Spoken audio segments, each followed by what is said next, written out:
How can a man's principles change so drastically in just 1 year? In a tense confirmation hearing, a nominee for Secretary of Defense is confronted with his own words, pulled directly from a book he wrote just last year.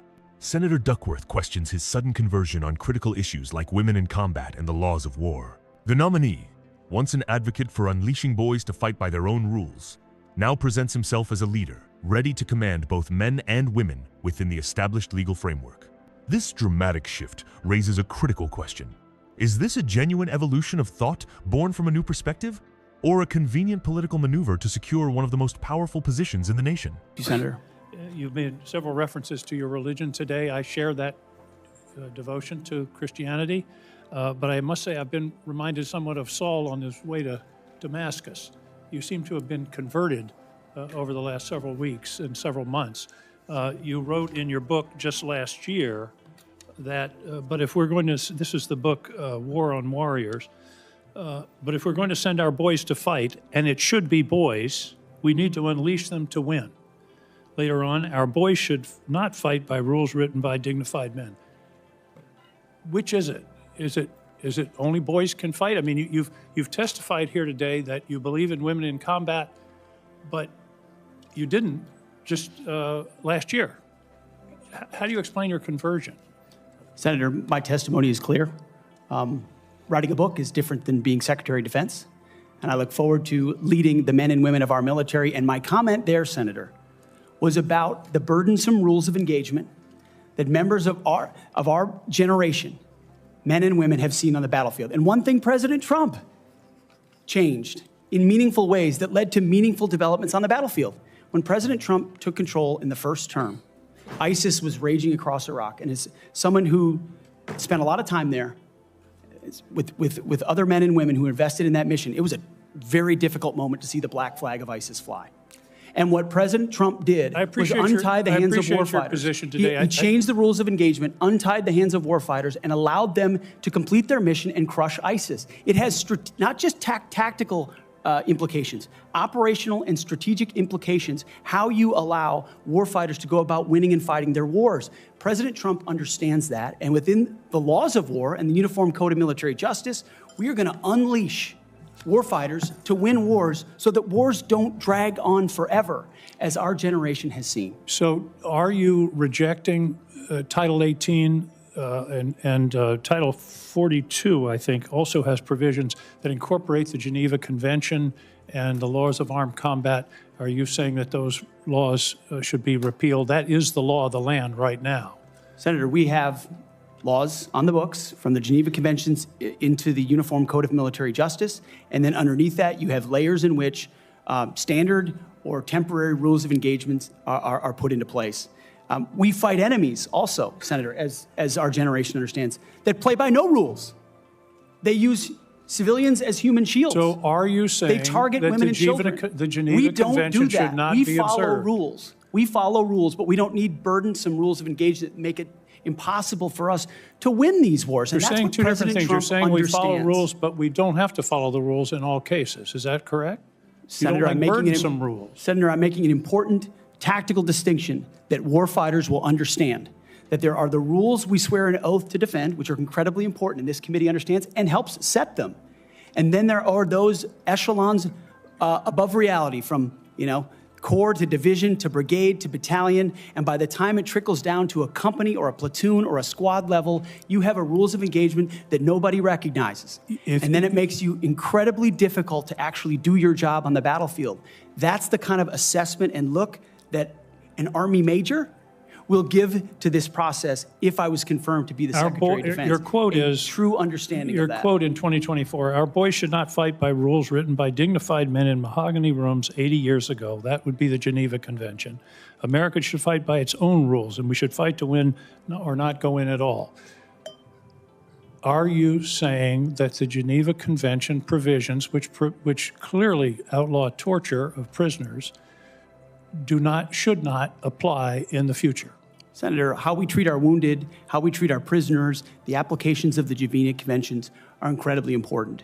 But we would all have to acknowledge that the way we fought our wars back when the Geneva Conventions were written are a lot different than the asymmetric, non-conventional environment of counterinsurgency that I confronted in Iraq and Afghanistan. I was the senior counterinsurgency instructor in Afghanistan. My job was to understand how the Taliban and al-Qaeda operated so that NATO units coming in could be informed of what was happening. They knew our rules of engagement, and when they were more restrictive, they took advantage of them, and it put our men and women in a more dangerous and difficult place. And you believe For future wars we fight, we need to have someone atop the Pentagon, sir, who understands how those ripple effects Well, I just want impact to the men and women understand in your uniform. position. Your position is torture's okay. Is that correct?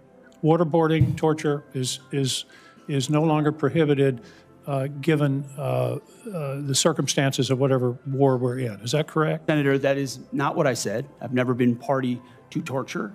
We are a country that fights by the rule of law, and our men and women always do. And yet we have too many people here in air-conditioned offices that like to point fingers at the guys in dark and dangerous places, the gals in helicopters in enemy territory who are doing things that people in Washington, D.C. would never dare to do, or send, in many cases.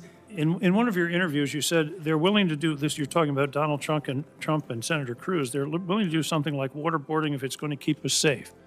Are you okay with waterboarding? Senator, the law of the land is that waterboarding is not legal. So the statement that you made, you now recant. Is that correct? They are willing to do something like waterboarding if it's going to keep us safe. You expressed that with approval. Senator, I'm very familiar with that as a concept, having spent a year at Guantanamo Bay, Cuba, guarding 700 of those that attacked us on 9/11. I just want to be clear. Are we going to abide by the Geneva Convention and the prohibitions on torture, or are we not? Is it going to depend on the circumstances? As I've stated multiple times, the Geneva Conventions are what we base ours. But what an American first national security policy is not going to do is hand its prerogatives over to international bodies that make decisions about how our men and women make decisions on the battlefield. America First understands we send Americans for a clear mission and a clear objective. We equip them properly for that objective. Right, we give them everything they need, and then we stand behind them with the rules of engagement that allow them to fight decisively to defeat America's enemies, which is why we say. I just have a few seconds left, Mr. Husbeck, if you could. I was very disturbed in your opening statement where you talked about the priorities that you have. We will work with our partners and allies to deter aggression in the Indo-Pacific from the communist Chinese. There's not a single mention in this statement about Ukraine or Russia. Is this code for we're going to abandon Ukraine? Senator, the president, that's a presidential level policy decision. He's made it very clear that he would like to see an end to that conflict. We know who the aggressor is. We know who the good guy is. We'd like to see it as advantageous for the Ukrainians as possible, but that war needs to come to an end. You talk a lot about deterrence of China. I would submit that Xi Jinping is watching what we do very carefully. If we abandon Ukraine, that would be the strongest signal possible to Xi Jinping. The confrontation between Senator Duckworth and the Secretary of Defense nominee unfolds as a masterclass in political theater, but beneath the surface lies a critical examination of military philosophy and the nature of American power. The nominee, an Army major and author, becomes the central figure, while Senator Duckworth, a decorated veteran herself, acts as the relentless investigator, using his own words as her primary weapon. The core of the conflict is a clash between two opposing worldviews: the rigid, internationally agreed upon laws of war, embodied by the Geneva Conventions, and a more flexible, arguably more brutal, America First approach to combat that prioritizes winning at all costs. Duckworth's strategy is methodical and devastating. She begins by establishing a clear pattern of contradiction, juxtaposing the nominee's 2024 book, War on Warriors, against his testimony. His written words, "It should be boys. We need to unleash them to win," and that they should not fight by rules written by dignified men, are presented as incontrovertible evidence. This isn't just a disagreement over policy, it's an attack on his credibility. Duckworth frames his change of heart not as an evolution, but as a conversion, even invoking the biblical image of Saul on the road to Damascus, to emphasize its sudden and convenient nature. The nominee's defense strategy is a careful dance of deflection and distinction. When pressed on his past writings, he claims that writing a book is different than being Secretary of Defense, a statement that attempts to separate his intellectual identity from his potential executive role. His primary tactic is to create a distinction between the foundational laws of war, which he professes to uphold, and what he calls burdensome rules of engagement. He argues that these multi-layered, top-down directives become so convoluted by the time they reach the squad level that they paralyze soldiers on the battlefield. He contextualizes this by invoking the fight against ISIS, crediting President Trump with changing the rules of engagement to allow for a swift victory.